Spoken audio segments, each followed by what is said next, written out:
Hi and welcome back to my studio here in the northwest of England. My name's Paul and I'm a portrait photographer.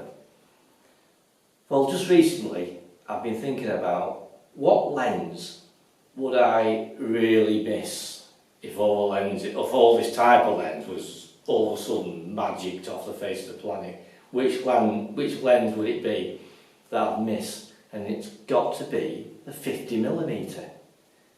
And there's a few reasons why. I think if you're a beginner photographer, you're just starting and you want a faster learning curve of how to photograph and how to understand lenses and how to use a camera in general, I think a 50mm is an excellent choice because it doesn't restrict you like people say it does. I don't believe it does. I don't think it restricts you at all. I think if you've got a zoom lens, that restricts you because your learning curve is slower. I think with a 50mm lens, your learning curve is going to be faster. It's going to work the opposite way around. You're going to learn how to understand the lens, how it works, framing, all sorts of things are going to come in without you even realising it. You're going to learn faster and you're not going to realise it. But when you do get a zoom lens, you'll understand it better.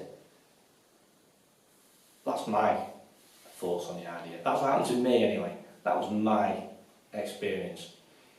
I bought a zoom lens, used that, thought it was great. Then got a 50, and then I thought, well, I really should have got a 50 to start off with. So yeah, if you just got a camera body, you haven't got a lens, consider getting a 50mm lens and learning that way. The other reason is because I'm a portrait photographer, and for portraits, well, they fit the bill for me. I think they're a cracking portrait lens. Some people say they're not. You should have an 85mm, or you should have a 105 or something like that, or maybe a 70 to 200. Well, yeah, you should. But when you're starting off, I primarily use a 50mm lens for my portraits.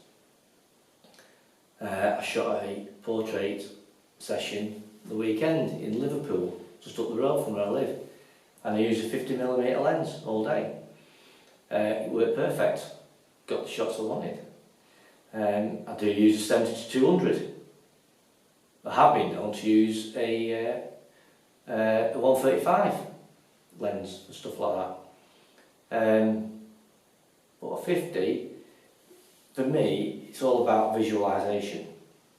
Visualising the picture beforehand. When I say visualising it, I don't mean going through some sort of ritual. I just mean having a rough idea of what you want the framing to be like and what you want the picture to look like, roughly, in your head.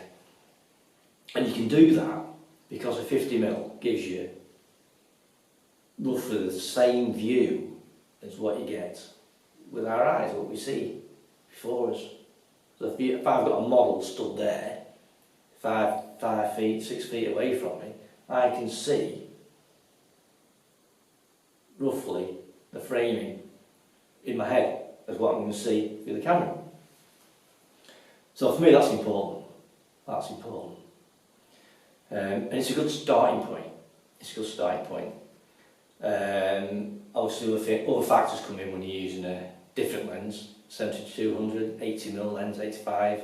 You get different perspectives coming in there, but I think for 50 it's a lens that I couldn't do without. What are your thoughts? What are your favourite lenses? What lens couldn't you do without? If all of a sudden the evil witch from the west, like a Wizard of Oz, went doing, all your lenses are gone there, you haven't got any lenses like that anymore. What would you not be able to shoot?